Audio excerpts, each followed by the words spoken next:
नमस्कार, स्वागत है आपका अपने परिवार तीव्र शिक्षा में। जो लोग बिहार सुपर टेट देने वाले हैं वो इस चैनल से जुड़कर अपनी तैयारी कर सकते हैं। आज हम दूसरा प्रैक्टिस सेट लेके आए हैं। इसमें कुल 120 प्रश्न होंगे। ठीक है, आप लोगों के एग्ज़ाम में भी 120 प्रश्न होंगे और 2 घंटे का समय मिलेगा। ध्यान रखिएगा, इसमें नेगेटिव मार्किंग भी होगी। ठीक है, तो आप लोगों को अच्छे से पढ़ाई करना है और अपने लिए एक सीट निश्चित करके चलना है।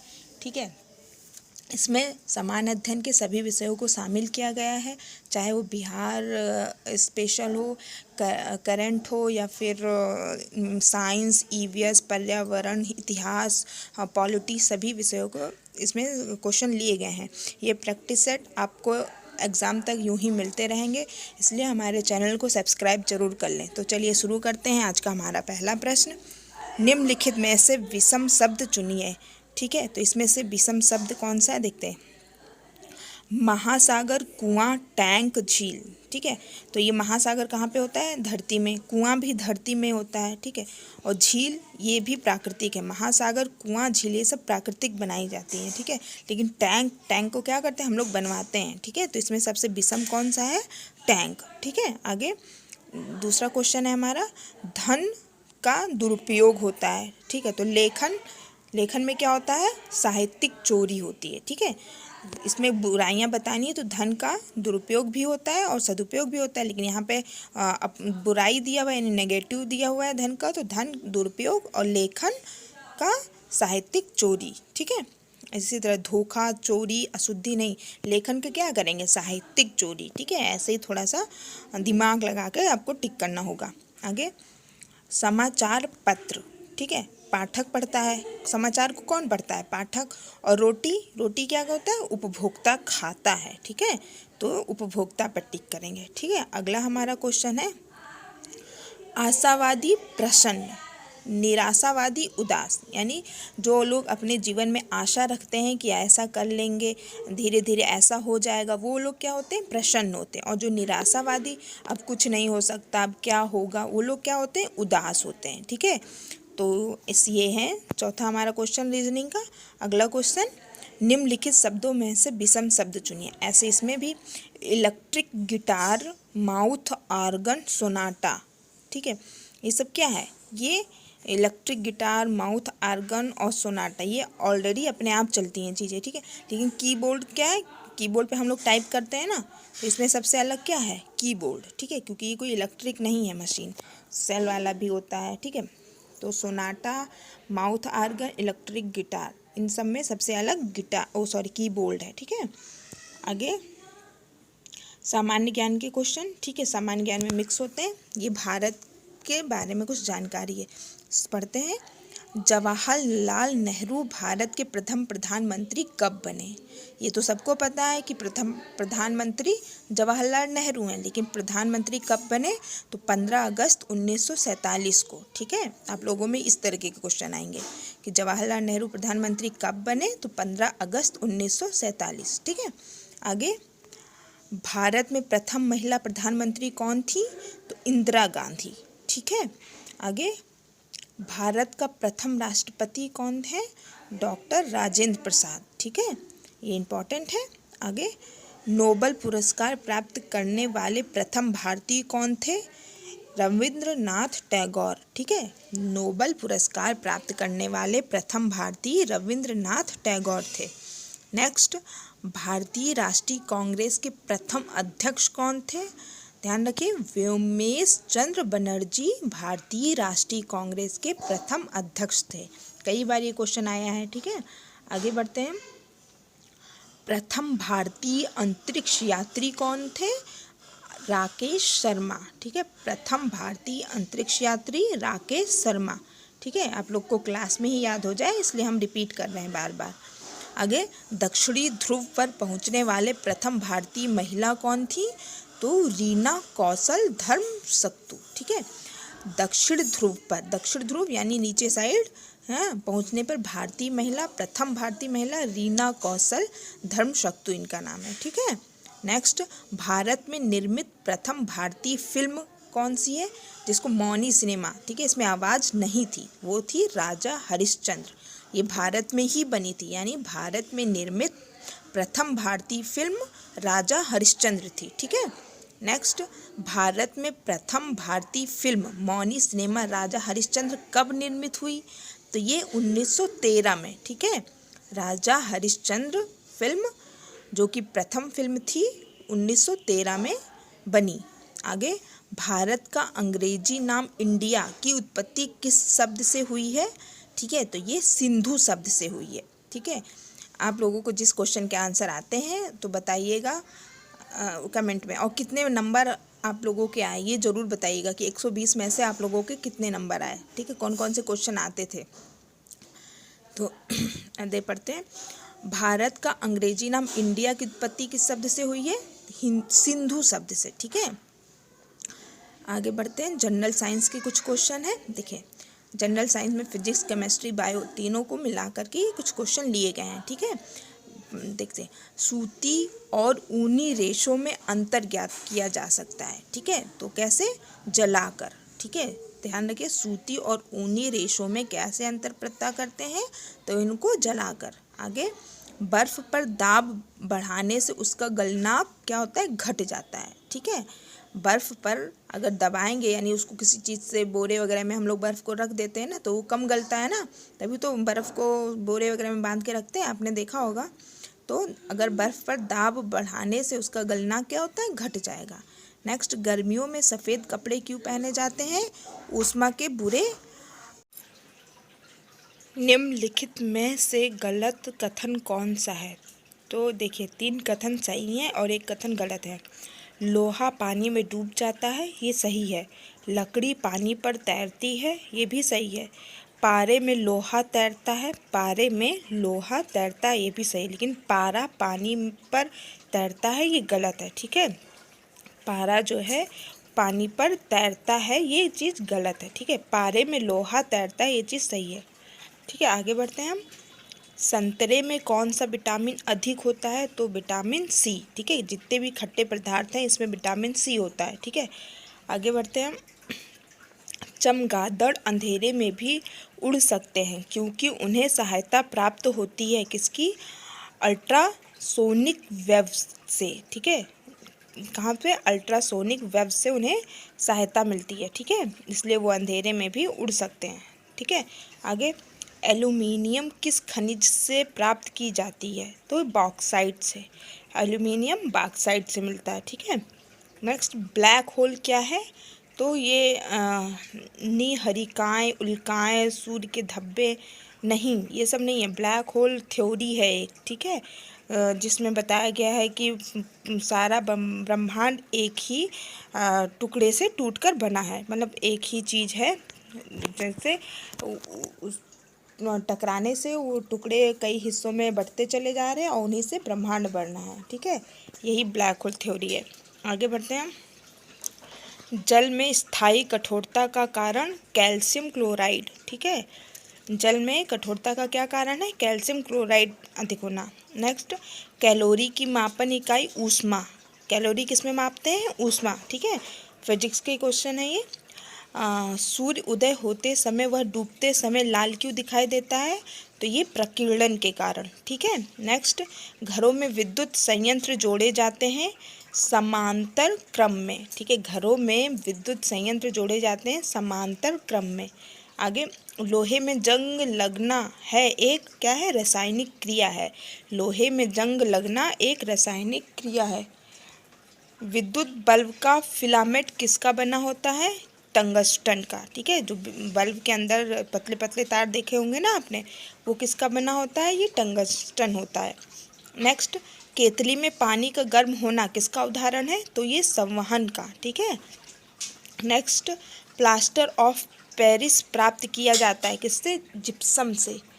प्लास्टर ऑफ पेरिस जिप्सम से प्राप्त होता है। ठीक है, नेक्स्ट, चिकित्सा व युद्ध में उपयोग के लिए किन किरणों पर नवीनतम अनुसंधान हो रहा है? तो ये लेज़र किरणें होता है, लेज़र किरणें के द्वारा ऑपरेशन वगैरह होता है, युद्ध में भी होता है। तो ठीक है, यानी चिकित्सा व युद्ध में उपयोग किए जाने किन किरणों पर नवीनतम अनुसंधान हो रहा है? तो लेज़र किरणें। ठीक है, नेक्स्ट, रडार में किस प्रकार की तरंगे होती हैं? ये विद्युत चुंबकीय तरंगे, रडार में विद्युत चुंबकीय तरंगे होती हैं। नेक्स्ट, आकाश के नीले दिखाई देने का मुख्य कारण क्या है? वायुमंडल में उपस्थित धूल आदि के कणों द्वारा सौर किरणों का प्रकीर्णन। आकाश के नीले दिखाई देने का मुख्य कारण वायुमंडल में उपस्थित धूल के जो कण हैं और क्या होता है, सूर्य की किरणों का प्रकीर्णन होता है, इसलिए हमें आकाश नीला दिखाई देता है। नेक्स्ट, तेज गति से आता हुआ वाहन हॉर्न बजाता है तो उसका पिच अधिक सुनाई देता है। ठीक है, अगर कोई वाहन तेज गति से आ रहा हो तब वो हॉर्न बजाता है तो उसका जो आवाज़ है वो अधिक सुनाई देता है। नेक्स्ट, भूगोल और पर्यावरण के क्वेश्चन।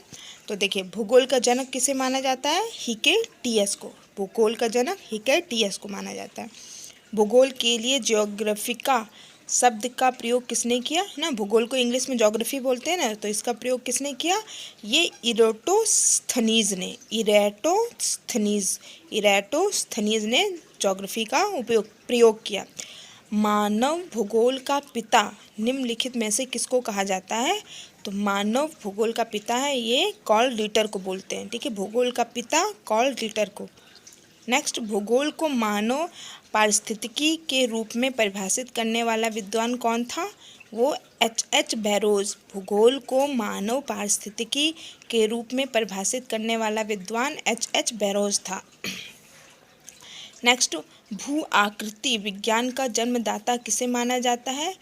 पेसल को। भू आकृति विज्ञान के जन्मदाता पेसल को। ठीक है, नेक्स्ट है, भूगोल पृथ्वी को केंद्र मानकर अध्ययन करने वाला विज्ञान, ऐसा किसने कहा है? वारेनियस। क्या कहा है? कथन है, भूगोल पृथ्वी को केंद्र मानकर अध्ययन करने वाला विज्ञान है। भूगोल की परिभाषा किसने दी है? वारेनियस ने। ठीक है, आगे बढ़े। बिहार के सामान्य ज्ञान। ठीक है, बिहार में परीक्षा है तो बिहार से क्वेश्चन जरूर आएंगे, तो पढ़ते हैं। बिहार में सर्वाधिक लिंगानुपात वाला जिला कौन सा है?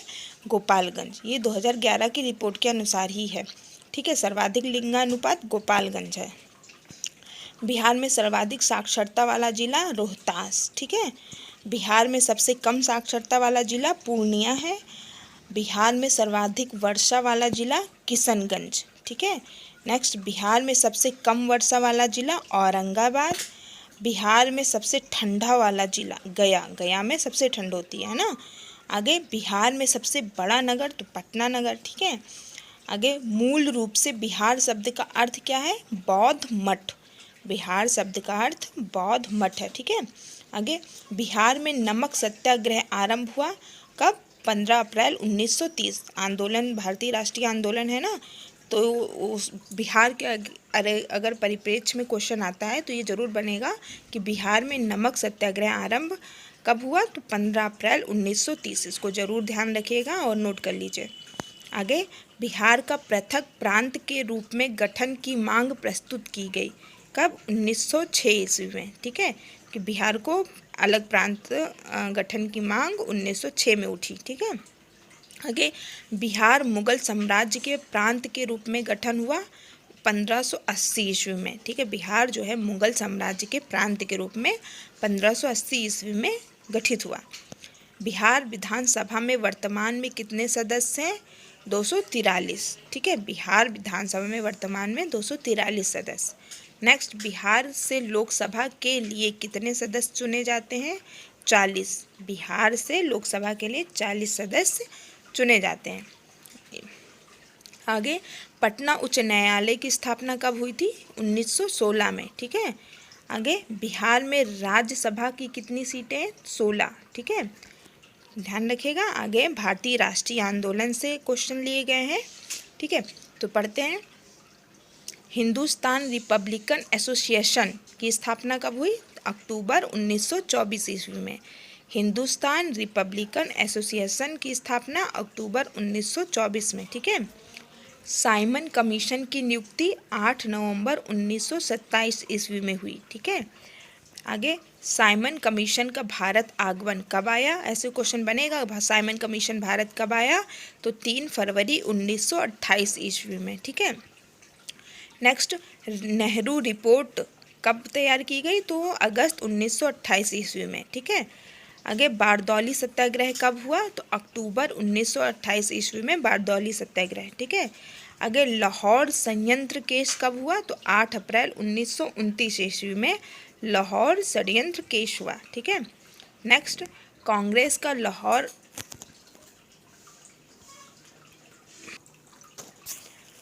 का लाहौर अधिवेशन कब हुआ? दिसंबर 1929 ईस्वी में। ठीक है। आगे स्वाधीनता दिवस की घोषणा कब की गई? 2 जनवरी 1930 ईस्वी में। ठीक है। 2 जनवरी 1930 ईस्वी में स्वाधीनता की घोषणा की गई। आगे नमक सत्याग्रह कब से शुरुआत हुई? तो ये 12 मार्च से 1930 ईस्वी से 5 अप्रैल 1930 ईस्वी तक चला। कब तक? 12 मार्च 1930 से 5 अप्रैल 1930 ईस्वी तक नमक सत्याग्रह चला। ठीक है। सविनय अवज्ञा आंदोलन कब हुआ? 6 अप्रैल 1930 ईस्वी में सविनय अवज्ञा आंदोलन। ठीक है। आगे बढ़ते हैं। अर्थव्यवस्था से संबंधित क्वेश्चन लिए हैं। देखते हैं, मानव विकास सूचकांक में भारत का क्या स्थान है? 126वां। ठीक है। आगे पहला मानव विकास सूचकांक किस अर्थशास्त्री ने तैयार किया? तो महबूब उल हक ने। ठीक है। पहला मानव विकास सूचकांक किस अर्थशास्त्री ने तैयार किया? महबूब उल हक ने। ये कहाँ के थे? पाकिस्तान के। ठीक है। आगे निम्नलिखित में से प्राथमिक क्षेत्र किसे कहा जाता है? कृषि क्षेत्र को प्राथमिक क्षेत्र कहा जाता है। ठीक है। आगे शिक्षक द्वारा अपने पुत्र को पढ़ाना कौन सी क्रिया है? ये अनार्थिक आर्थिक दोनों ही। ठीक है। कुछ लोग को का क्या होता है, अपने पुत्र को पढ़ाते हैं, एक आर्थिक कारण भी होता है, जैसे कि हम खुद से पढ़ा लेंगे तो हमें उसको ट्यूशन नहीं लगवाना पड़ेगा। ठीक है। और अनार्थिक मतलब अर्थ का कोई कारण नहीं होता है ना। तो आर्थिक अनार्थिक दोनों ही कारण हो सकते हैं अगर कोई टीचर अपने पुत्र को पढ़ाता है। ठीक है। आगे है इतिहास से संबंधित क्वेश्चन। ठीक है। इसमें तीनों तरीके के इतिहास जैसे आधुनिक इतिहास, माध्यमिक इतिहास, प्राचीन इतिहास, मिक्सअप क्वेश्चन मिलेंगे आप लोगों को। ठीक है।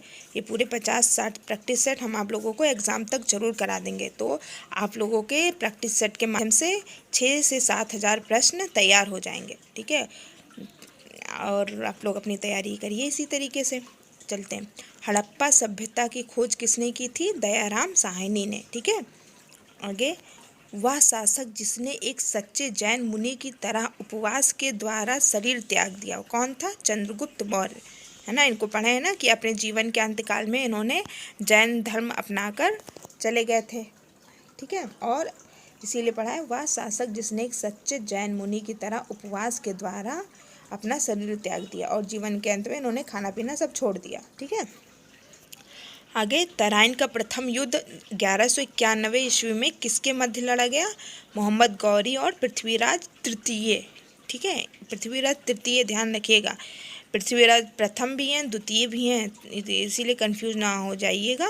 पृथ्वीराज तृतीय ये जरूर ध्यान रखिएगा। तराइन का प्रथम युद्ध कब हुआ? 1191 ईस्वी में मोहम्मद गौरी और पृथ्वीराज तृतीय के बीच युद्ध हुआ, जिसमें पृथ्वीराज तृतीय विजय रहा। इसके बाद 1192 ईस्वी में तराइन का दूसरा युद्ध हुआ, जिसमें मोहम्मद गौरी विजय रहा। है ना। आगे बढ़ते हैं।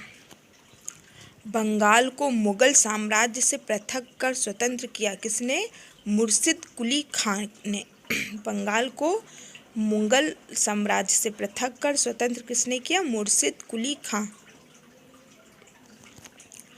आगे बढ़ते हैं। विधवा पुनर्विवाह कानून कब बना? ठीक है। 1856 ईस्वी में विधवा पुनर्विवाह कानून बना। आगे अंग्रेजों ने फूट डालो और शासन करो की नीति कब अपनाई? 1858 ईस्वी के बाद में। ठीक है।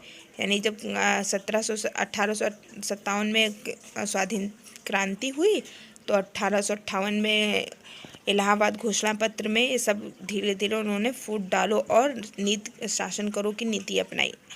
ठीक है। तो ये 1858 ईस्वी के बाद में। आगे इंग्लैंड में गृह युद्ध कितने वर्षों तक चला था? 7 वर्ष तक। ठीक है। आगे आर्य भारत में कहाँ से आए थे? ठीक है। आर्य भारत में कहाँ से आए थे? तो वो केंद्रीय एशिया से। ठीक है, आगे किस अवधि में रामायण और महाभारत की रचना हुई थी? ये आर्य अवधि में। ठीक है, आगे बढ़ते हैं। गुप्त समाज की स्थापना किसने की थी? तो चंद्रगुप्त मौर्य ने। ठीक है, आगे पानीपत की दूसरी लड़ाई किनके बीच हुई थी? तो वैगम खान और हेमू के बीच। ठीक है, पानीपत की दूसरी लड़ाई वैगम खान और हेमू के बीच हुई। नेक्स्ट, मोहम्मद गौरी कहाँ का शासक था? ये अफ़गानिस्तान का। ठीक है, आगे मस्तानी किस शासक की प्रेयसी थी? बाजीराव पेशवा।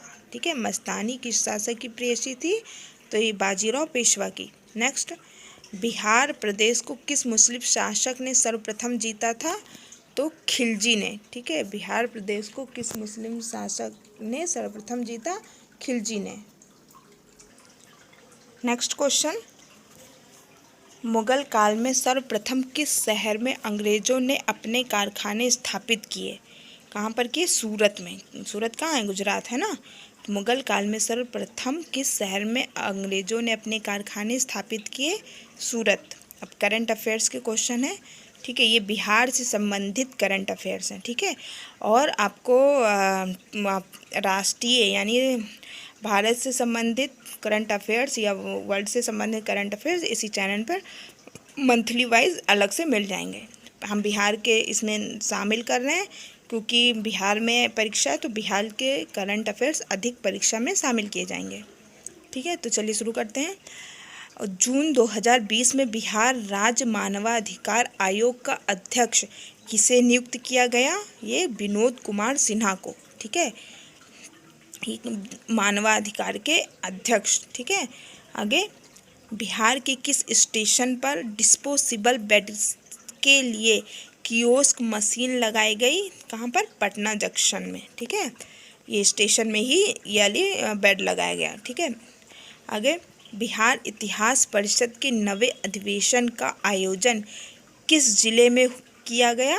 मुजफ्फरपुर में। ठीक है, बिहार इतिहास परिषद के 9वें अधिवेशन का आयोजन मुजफ्फरपुर में किया गया। आगे बिहार के किस जिले में प्रसिद्ध शहनाई वादक बिस्मिल्लाह खान के नाम पर सांस्कृतिक विद्यालय खोलने की घोषणा की गई?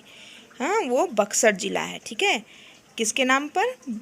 शहनाई वादक बिस्मिल्लाह खां के नाम पर सांस्कृतिक विद्यालय खोलने की घोषणा की गई। ठीक है, इसमें हारमोनियम, तबला, गिटार ये सब बजाना वगैरह विश्वविद्यालय में सिखाया जाएगा। ठीक है, आगे देश के किस आईआईटी ने पहली बार अंतिम सेमेस्टर में पढ़ रहे यूजी पीजी की सभी छात्र छात्राओं की परीक्षा ऑनलाइन माध्यम से आयोजित की? सबसे पहले आईआईटी पटना ने।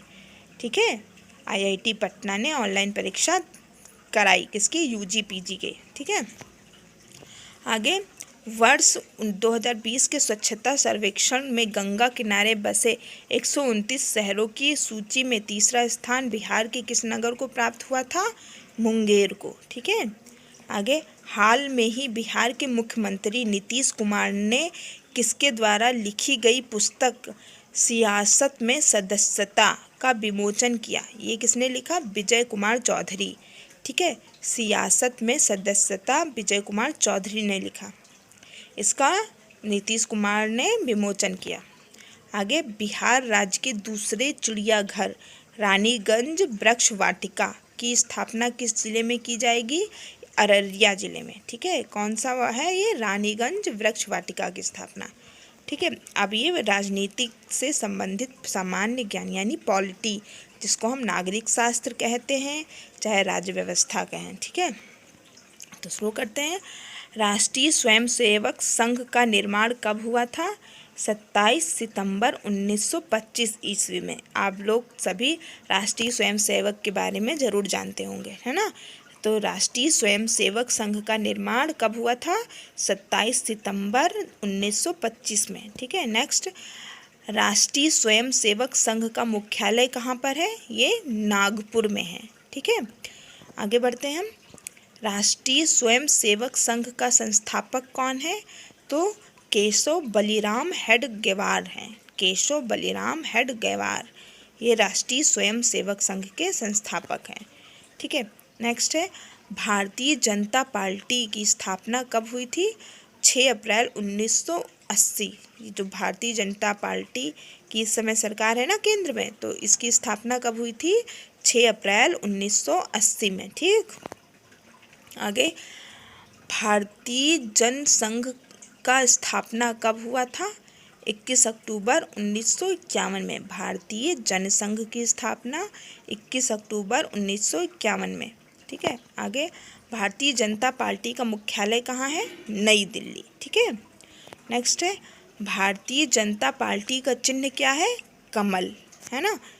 आगे आम आदमी पार्टी की स्थापना कब हुई? 26 नवंबर 2012 को आम आदमी पार्टी की स्थापना, ठीक है, कब हुई? 26 नवंबर 2012 को, जिसके मुख्य सदस्य केजरीवाल है ना। तो आम आदमी पार्टी की स्थापना 26 नवंबर 2012 को हुई। आगे भारत का पहला विधि और न्याय का मंत्री कौन है? ये भीमराव रामजी आम्बेडकर। ठीक है, इनका नाम है भीमराव रामजी आम्बेडकर। ये भारत के पहले विधि न्याय मंत्री थे। ठीक, आगे लोकसभा का उम्मीदवार होने के लिए अल्पतम उम्र क्या है? 25 वर्ष। ठीक है, कम से कम लोकसभा का सदस्य होने के लिए 25 वर्ष उम्र होना जरूरी है, और राज्यसभा के लिए 30 वर्ष। ठीक है, कंफ्यूज नहीं होइएगा। ठीक है, राज्यसभा और लोकसभा में काफ़ी डिफरेंट है। 25 लोकसभा, राज्यसभा में 30। ठीक है, आगे योजना आयोग कब बनाई गई? तो ये 1950 में। ठीक है, 2015 में इसका नाम योजना आयोग रख दिया गया, पहले इसका नाम नीति आयोग था। तो 1950 में, ठीक है, इसलिए इसका नाम बदल के क्वेश्चन आता है। योजना आयोग का प्रतिस्थापना किस से हुआ? तो नीति आयोग, पहले इसका नाम नीति आयोग था, अब योजना आयोग। ठीक है, तो योजना आयोग का प्रतिस्थापना नीति आयोग से हुआ। आगे आयोग कब बनाई गई? तो नीति आयोग 1 जनवरी 2015 को। ठीक, 1 जनवरी 2015 को बनाया गया नीति आयोग। वो पहले योजना आयोग था, अब इसका नाम नीति आयोग रखा गया। ठीक है, तो नीति आयोग कब बनाई गई? 1 जनवरी 2015। आगे स्वच्छ भारत अभियान कब प्रारंभ हुआ? ये 2 अक्टूबर 2014 से स्वच्छ भारत अभियान आरंभ हुआ। ठीक है, 2 अक्टूबर 2014। कई बार ये क्वेश्चन आ चुका है। ठीक है, अब देखते हैं ईवीएस के कुछ क्वेश्चन।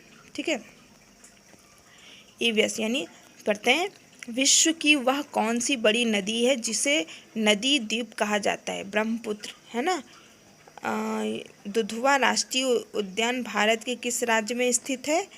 लखीमपुर खीरी। ठीक है, रोहिला राष्ट्रीय उद्यान भारत के किस राज्य में है? हिमाचल प्रदेश। आगे विश्व जल दिवस कब मनाया जाता है? 22 मार्च। भूगर्भ जल दिवस 10 जून को मनाया जाता है। भारतीय प्राणी विज्ञान सर्वेक्षण केंद्र किस शहर में है? कोलकाता में। सर्वप्रथम पर्यावरण सम्मेलन कब हुआ था? 1972 में। ठीक है, कौन सा लवण जल का अवशोषण करता है? ये हाइग्रोस्कोपिक लवण। ठीक है, हाइग्रोस्कोपिक लवण जल का अवशोषण करता है। नेक्स्ट है वायुमंडल में कौन सी गैस सबसे अधिक पाई जाती है? तो नाइट्रोजन गैस 78%। ठीक, आगे भारत के किस राज्य में कोई समुद्री सीमा नहीं है? तो राजस्थान में। ठीक है, राजस्थान में कोई भी समुद्री सीमा नहीं है।